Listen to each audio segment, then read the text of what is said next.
Hello there. I'm Carole Marsh, and I'm going to be reading a Halloween story to you today. But first, I have to get ready.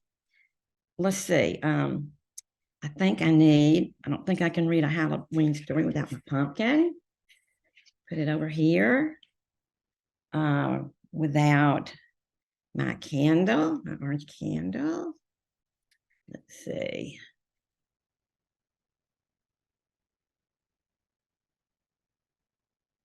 Okay, ready? Put it over here. I might need, sorry to show you this one, I might need some orange M&Ms. I always get hungry when I read, don't you? And I've got my Hocus Pocus teacup full of hot tea because I have a little sore throat if I sniff and snort. And I sort of hate to do this to myself, but I've got my Halloween fascinator to wear.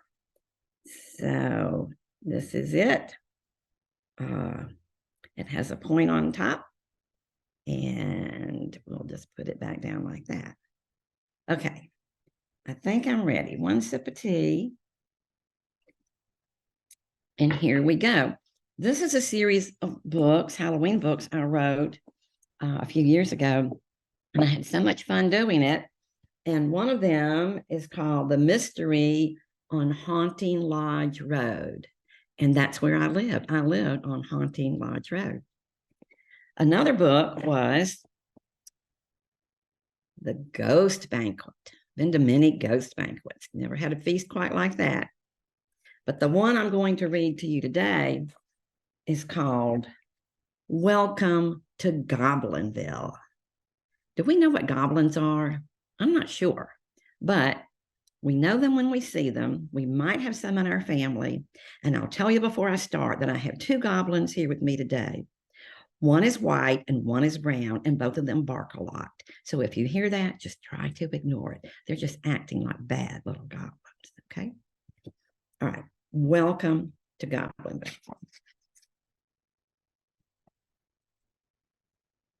All ready? The goblins came to Goblinville. They came from places far over the hill. They came from towns like Lizard's Lick, Eville, and Gnomeville, and give 'em a kick. They came in ones. They came in twos. They wore odd outfits and funky shoes. Their names were Rogue and Cups and Knocker, Impy, Knave, Beaker, and Hopper. Some were called Gwen and Gob and Hob. There was even a short one whose name was Bob.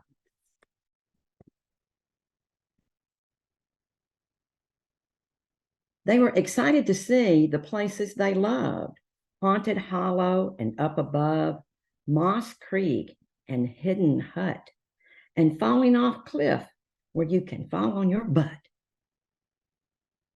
Down below was Creeper's Cave. They gave Fractured Finger a friendly wave. They steered clear of Thieves' Den and warned, don't consider Hare Lair your friend. They stopped at Old Hag's Cafe for a snack. Slime jello, turnips, and very, very hardtack. They went to Frock's Fort for new duds to wear, like banana bandanas and mice for their hair. I don't have any mice in there. But then it came time to get down to why they'd come to Goblinville, which made them cry. We are just lowly goblins, growled Impy. They say we're weak and dress sort of skimpy. We get no respect, complained Knocker.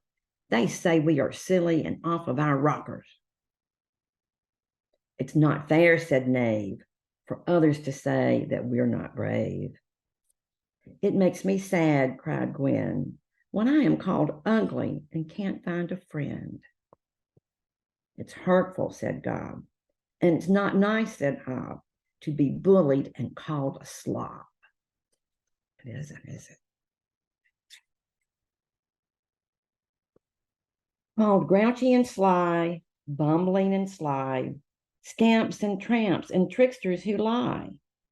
The goblins' feelings were certainly hurt, and they felt just lower than creepers' cave dirt.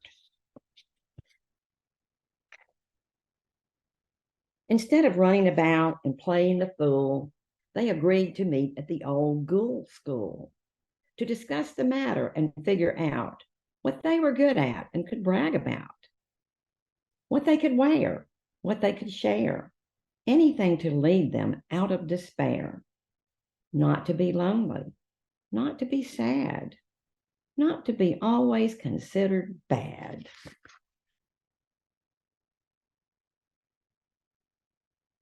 Yes, we are goblins and we can't help it, Rogue said, but we have merits that should not make us dread disrespect and disdain, always being left out.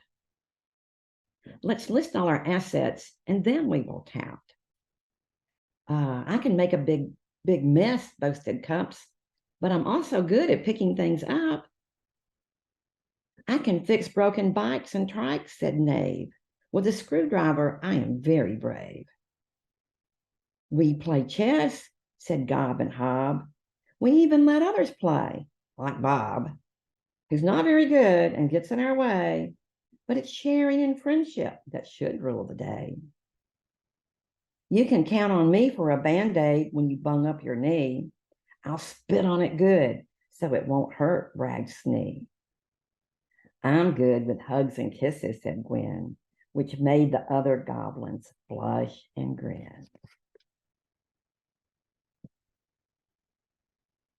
So as night drew near, the goblins yawned.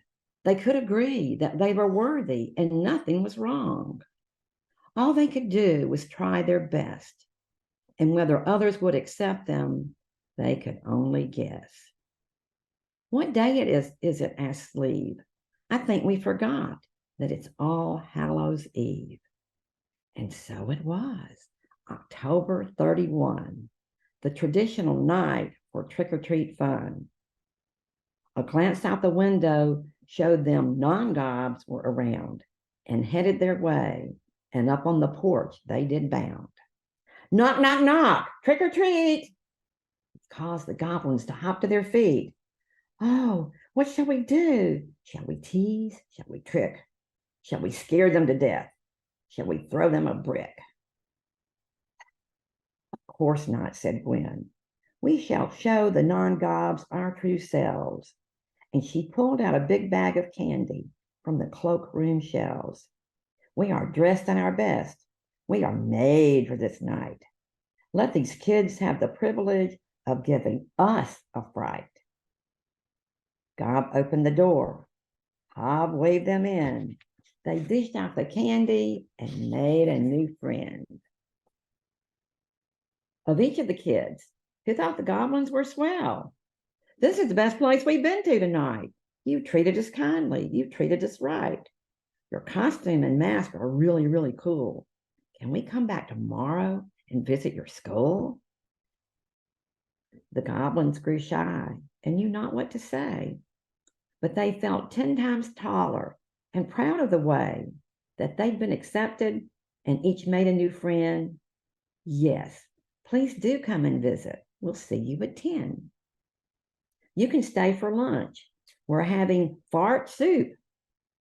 This idea sure threw the kids for a loop. One of the kids said quickly, we'll bring a sack lunch and have a chess tournament, though I have a hunch that you guys might beat us, but that's okay. What are good friends for any old way? High fives and goodbyes, goblins went to bed, and visions of happy times danced in their heads. That was so easy, whispered Cups to old Elf. All we needed to be was nice and ourselves. And that's the end of our goblin friends. I hope you get to meet them one day. And I hope you get to read Ghost Banquet and Haunting Lodge Road and always have a great trick-or-treat and Halloween. And now I think I'll just wear my hat all day. What do you think? Thanks, and bye-bye.